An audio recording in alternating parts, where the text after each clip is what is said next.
Hello, I'm Jeff Myers, and welcome to Elgin Today. On this edition, the Gifford Park neighborhood was alive in the month of June with first a NeighborWorks Day and plenty of volunteers taking place, and 4 days later, the neighborhood saw a mayor's walk. Elgin Today is honored to have a conversation with Mr. George Rawlinson, a great community-minded man who talks about many things, including his great admiration of the late Jack Shales. The Mayor David Captain segment from the Elgin Police Facility includes conversations with Interim Chief Bill Wolf and Interim Deputy Chief Anna Lally. And we will hear about two upcoming events, the July 22nd Dennis George Memorial Bike Race, as Parker Thompson will tell us all about this. And upcoming on August 11th, we hear from the Elgin Breakfast Rotary Club about their craft beer festival that will take place at Riverside Drive Promenade. We'll have these stories and more on this edition of Elgin Today. Our first two stories originate from historic Gifford Park, which dates back to 1844. On June 16th, volunteers were on hand to lend a helping hand in the neighborhood. Today is NeighborWorks Day. This is a project that has taken place in our community for at least the last 10 years. It was previously hosted by Neighborhood Housing Services of the Fox Valley, which sadly ended up closing their doors last fall.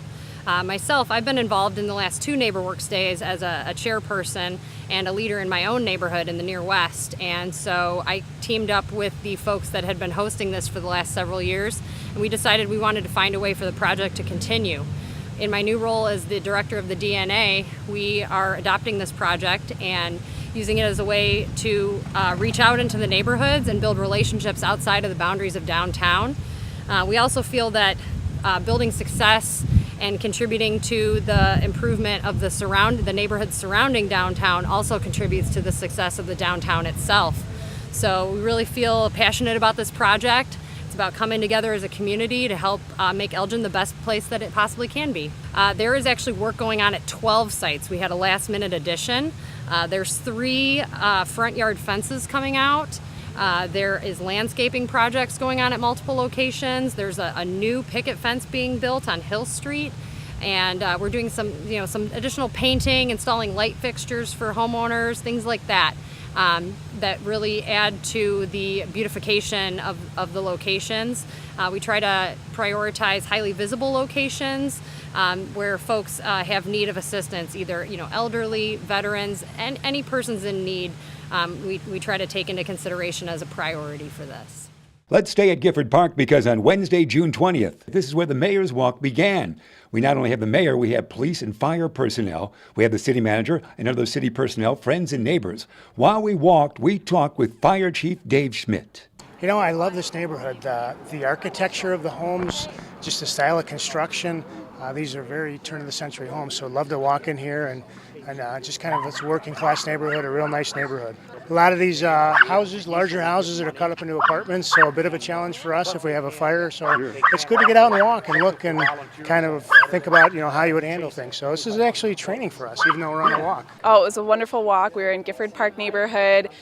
We recently did a NeighborWorks Day where we worked on different properties in the neighborhood to beautify them, worked with neighbors here with the Downtown Neighborhood Association. It was a really wonderful event. So we were able to see not only the neighborhood, but the properties that were worked on as well. So huge turnout, wonderful day. We enjoy your walk so much. Tell us the month of July, where will we be? So in July, we're going to be in the far west area of Elgin. So on July 18th, we're going to be in Providence South at Heritage Park, which is at 3140 Heritage Park Drive. Sorry, I needed to look a little bit. Way west. Yeah. Way west, yes, way west. So walks start at 6:30 p.m. You can always look at the city's website or Facebook for more information in case there's any rain delays or things like that. It is our honor to have a special segment here on Elgin Today with the legend that is George Rawlinson. George, how are you, sir? Good morning, Jeff. I'm fine. How are you? Oh, we always love to talk with you. When we think of you, George, you bring so much to the city of Elgin. You're a great author.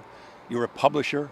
You're the fabric of the community here. We wanted to bring you together and chat. What drew you to Elgin, besides work, but what made you fall in love with the city so much? Jeff, I came out here primarily because of the newspaper. I worked for the Courier News, and that brought me out here. And I fell in love with the city, and I'm not smart enough to understand those community connections, the emotional connections we have with people and places. But I tell you, there was something very, very special about Elgin. And I'm a Chicago guy. I grew up on the west side of Chicago. I spent most of my adult life in Chicago. when I came to Elgin, Elgin to me was like an extended Chicago neighborhood. It is a big city, 8th largest city in the state of Illinois, Mr. Jeff Meyer. You're correct. But it's also a city of neighborhoods. And in and of itself, it is an extended neighborhood, an extended community. There are connections here. There's a community fabric here.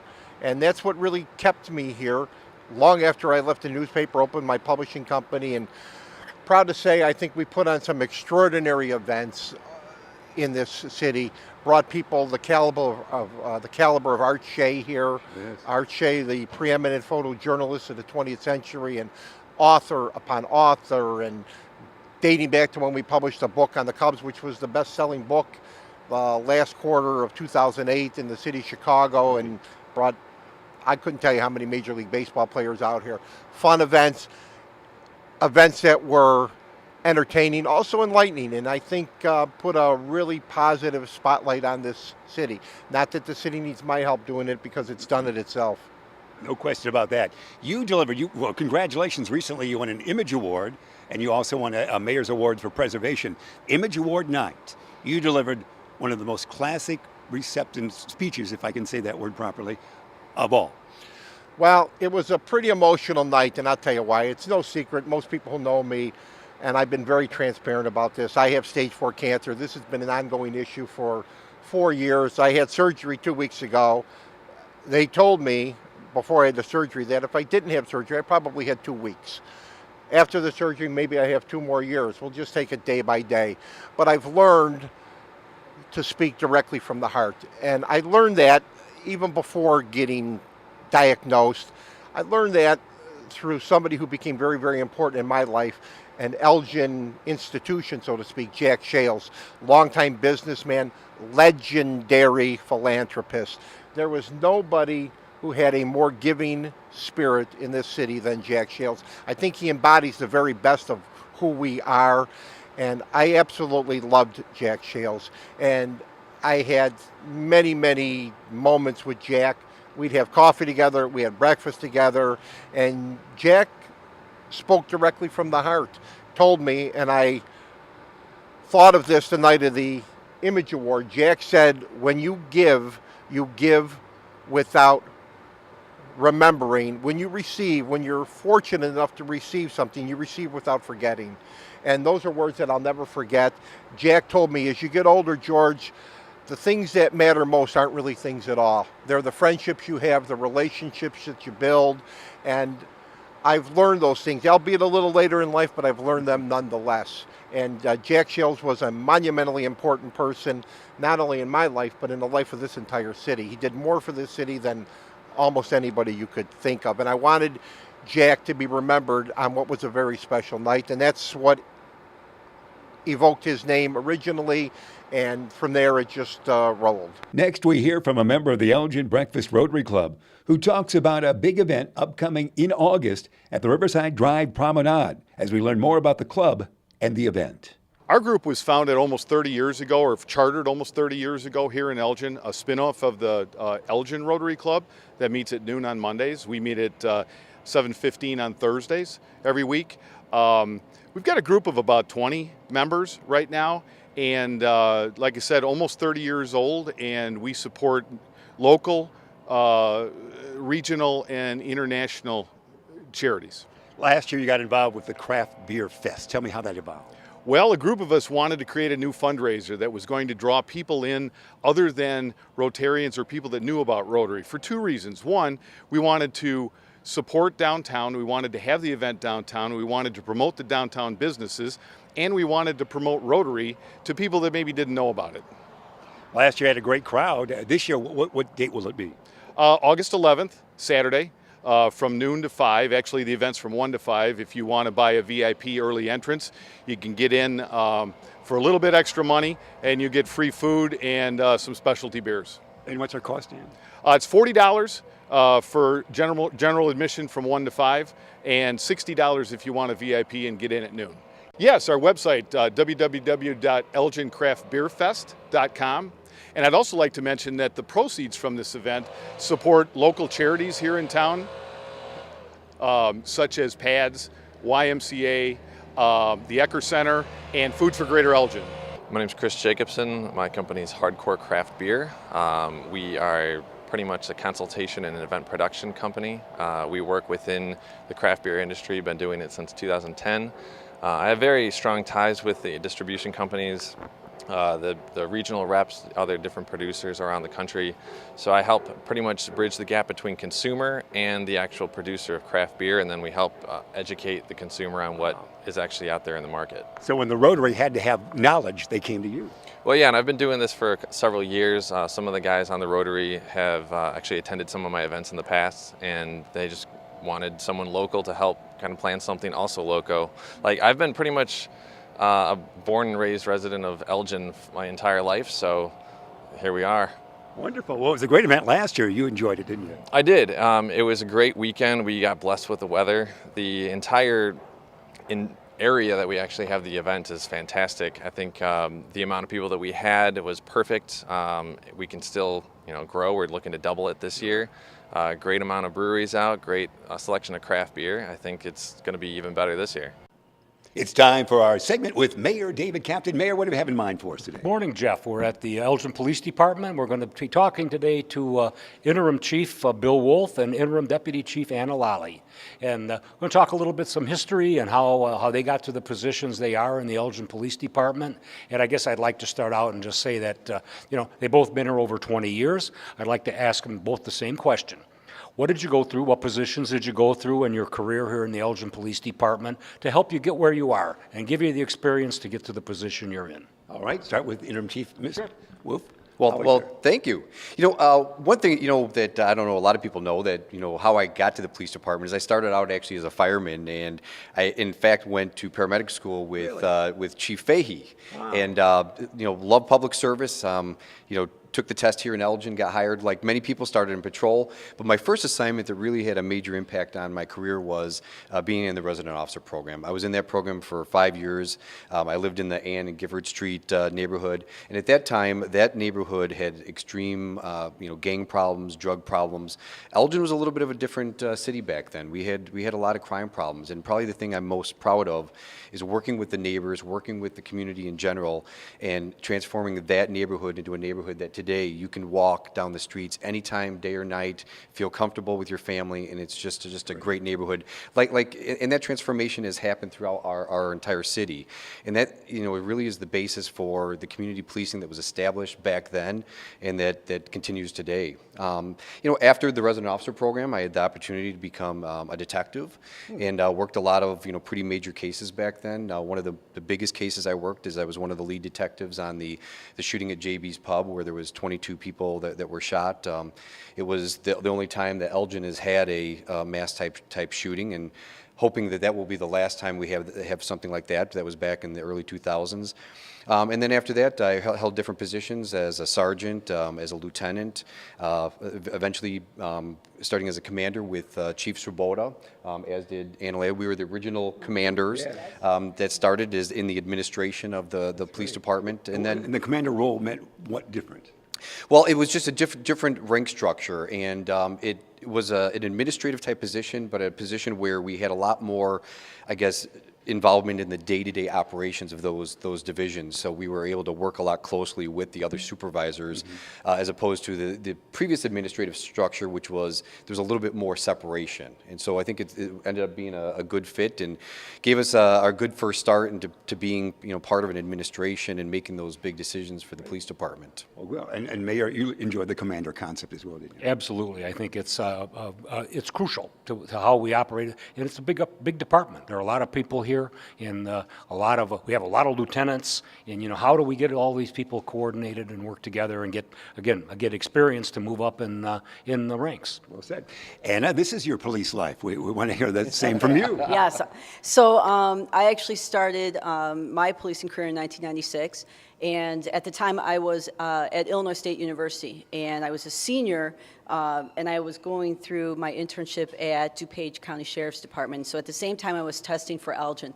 So I actually was very lucky in that Elgin hired me at the same time I was doing an internship. So my police academy counted for my internship. So I was actually very lucky. So when I started, I was a patrol officer on the midnight shift. And again, the midnight shift, you don't see a lot of people, but you can be very effective, whether it's burglary prevention, traffic enforcement. And so we did a lot of that during my time on midnights. I eventually worked my way. I became a detective in our narcotics unit. And although we didn't have, you're not front and center because you do a lot of undercover work, you still have the ability to affect the community. And so our relationships with people who would call and say, hey, I'm thinking there might be a problem here, or what can we do? So we actually worked a lot with the community, but it was more behind the scenes. And so after that, I became a sergeant and then a lieutenant. I made my way through different divisions, our major investigations divisions, our patrol shifts. And then, as Bill had mentioned, I became a commander with him. So I've been a commander for 6 years. I worked my way through all the positions, our administrative, our investigations, our patrol, and then I currently oversee our new division, which is our strategic initiatives, which we focus a lot on community engagement, and we also focus on, various other objectives throughout the department. And it was 1996 you started? Yes. So And Chief Wolf, you are a Chicago State grad, is that?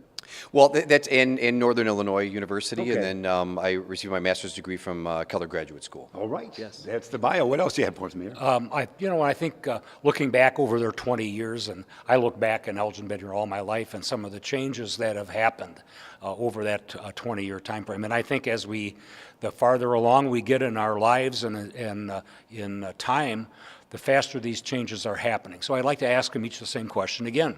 What do you think is the most significant change that you saw in your 20 years with the Elgin Police Department? Chief? Well, there's many, but maybe because I was most involved in it, I'll speak to the technology changes.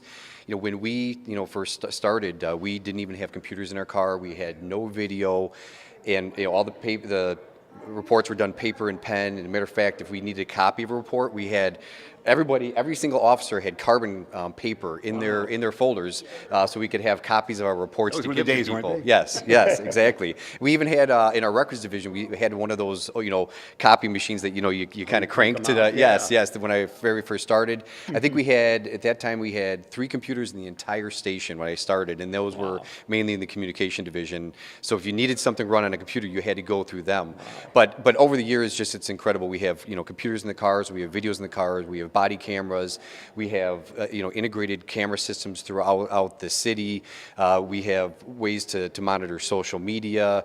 We have license plate recognition system. We do predictive policing, intelligent lead policing. I mean, the list goes on and on. So technology has infected how we do things every single day, and I think that's just going to continue to progress through the years. Yeah. And in your early days, fax was quite a modern.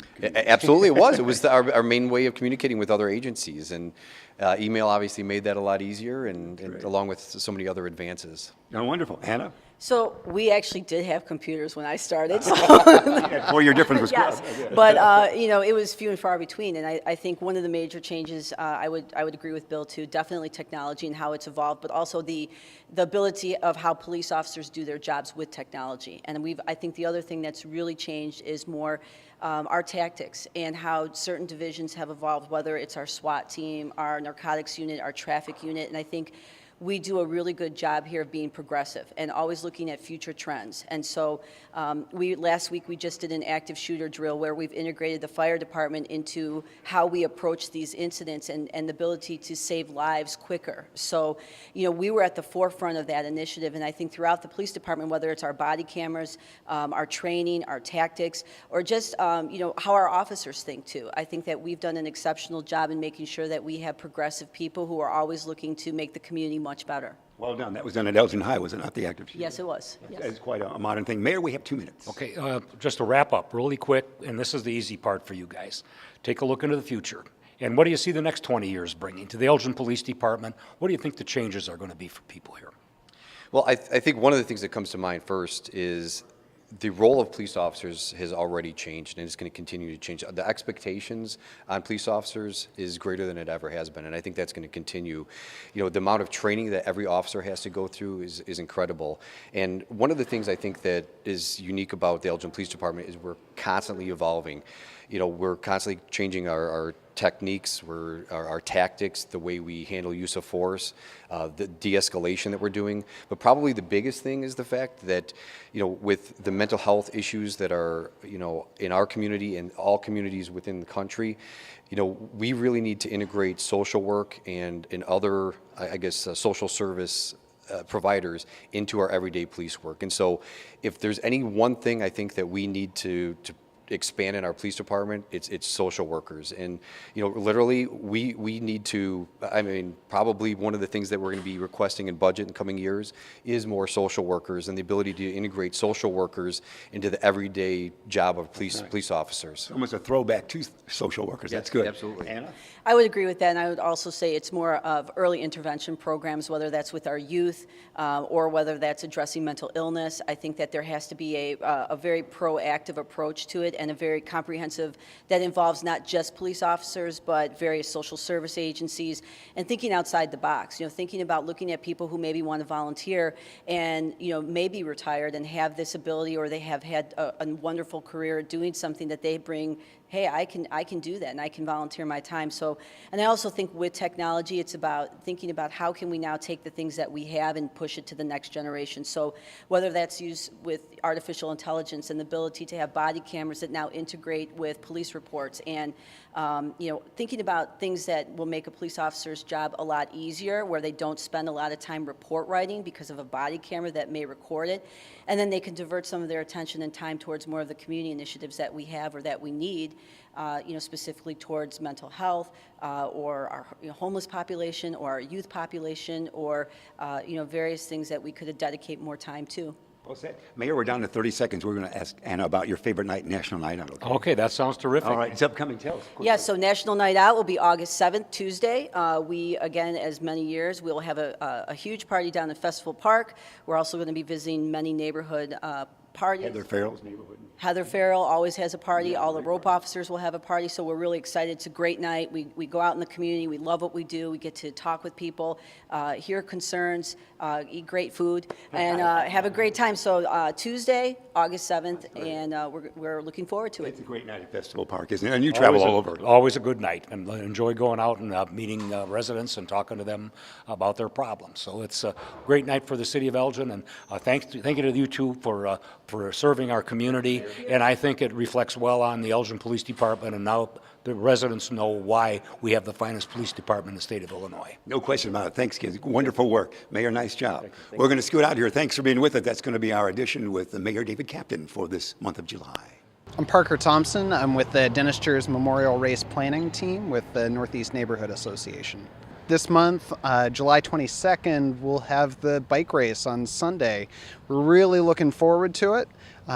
Some great things are going to be happening. We wanted to remind everybody that there will be a lot of street closures. There'll be some different parking rules during the bike race time, but we're really looking for a bigger, better event that will help everybody enjoy the race and be able to go about their lives if they're not there for the race. Our start-finish line right here at Sladen Spring, is it not? It is, yeah. So this will be the center of all the events, food trucks, a great place to watch the race and see everything that's going on. We know a lot about the races and the amateurs and professionals, and it's great on the circuit. Tell me about some of the kids' events you have. Right. So we're going to have a lot of safety clinics here in the closed parking lot area at the Center Street campus. Some different skills tests, and let the kids play around, check things out. We'll also be doing the kids' races this year again, along with a family ride route on the course. Everything gets underway at 8 o'clock on that day?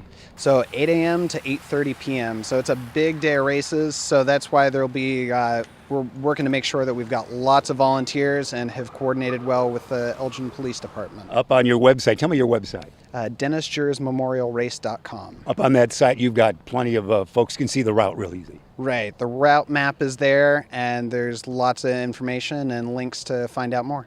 Congratulations, you're on the circuit on a Sunday. You're like in prime time. Right. We landed the state road race championship for the state of Illinois. So last year they came from far and wide, didn't they? Yeah, and so I was at a kickoff event recently, and New Zealand and Australia are sending teams again. So. Wow. It's great for the city of Elgin. We look so forward to it. It was so much fun last year, and it'll be double the fun on a Sunday. Most definitely, bigger and better. The weather was not good for the second annual Elgin Civil War experience on June 9 and 10, but one of the men who helped make it all happen told us there was some wonderful times on the Saturday. John Brace, let's, well, first of all, tell me your outfit. This is my Major's Officer jacket. Brand new, by the way. It was a gift to me from the Confederate Brigade headquarters, which was very phenomenal. You know, all the 20 years of service, it was kind of a, here, this is for you. So I said, well, thank you. So it's a nice new jacket, matching vest. It's beautiful. You do get around with that. Civil War experience, the weather gave us a battle this year, but Saturday after 11 o'clock turned out well. Yes, it did. We had a really rough rain in the morning, which doesn't get any more authentic than that, you know, as we lived out in the field. But once the weather cleared, we ended up probably over 1,000 spectators. We had candlelight tour and night fire, which went really well. A lot of people enjoyed that, and the spectators hung around all day, which was beautiful. Some came back again for nighttime, and the reenactors have been here all weekend. That's great. They come from far and wide, don't they? Yes, they do. I actually had a guy up here from St. Louis, Missouri. Right. Had another guy come in from Cincinnati, Ohio. Actually, was President Jefferson Davis. So he came all the way in for us, and did a great job yesterday. And and President Lincoln was here, and the generals, Lee and Custer and Grant, they were all here. All did a fantastic job. Robert E. Lee was helpful when the rains came. We tucked in his tent for a while. Yeah, absolutely, and that's what a great commander would do. Talk about this camp behind you. This camp setup that we have back here, okay, is very typical of what we call a winter quarters when the armies were on the move and they camped for an extended period of time. You would not normally see this kind of canvas on a normal move and march because most men carried everything on them, or if they were horseback, on horseback. But when the wagons would arrive behind the armies, they would then set up if they were going to be there for any length of time. So this is what we call like a winter quarters. The Civil War experience is so educational for us, isn't it? Oh my God, yeah. And one of the feedback that I got last night from the spectators coming through, we had tour guides taking camp to camp. And I guess the spectators were asking phenomenal questions. The reenactors had a great time with that because they actually were able to tell them what they represent, who they are, what they have on display, and the spectators were phenomenal.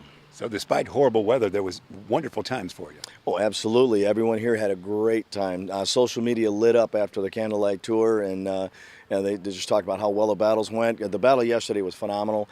The night tour was great, and then the cannon fire at night, everybody loved that. Hopefully, if the weather's better next year, we'll be back again. And like I said, this is a spectator-based event. We want people to come and see what we do so we can teach people the history and so they can see how they lived and really get the true stories of what happened in the Civil War. This is why we do this. That's great. Great. We appreciate all your great efforts on it. And again, despite the poor weather, it sounds like it was a fun Saturday. Well, I had a great time. Everybody had a great time. We had no issues. The spectators were phenomenal. Once again, and they just were so interested in what we were physically doing. It was great. For our last story, let's quickly check in at the Elgin Farmers Market on South Grove, which happens every Friday. Hi, I'm Christina from the Downtown Neighborhood Association. This July, we still have our farmers market up and running. It happens every Friday from 3 to 7 until October 5th. So come on out and enjoy. The last couple weeks of the farmers market, we just wrapped up June, and every week has been bigger and better. We've had some great turnout. We have new vendors just about every week. We have vendors inside Dream Hall at 51 South Grove. I think it's a much more cozy feeling here in downtown. We've had a lot of more people, I think, with the times. So I feel like we're making some progress in getting people downtown, getting people to eat more local, healthy foods, and purveyors of local products. So I think it's a great thing. You can learn more about the information you saw here in Elgin today or about city services, programs, and events by going to the Elgin website at www.cityofelgin.org. And now the City of Elgin has a 311 contact center. Elgin 311. Call, click, connect. By calling 311, the city's information and request resource. Elgin Today is produced for the City of Elgin by BTE Video. Our working staff on the left, that's still photographer Bruce Shipyor. On the right, video operator Jeremy Hayes. Yours truly, Jeff Myers, in the middle. Thanks for watching Elgin Today. We'll see you next time.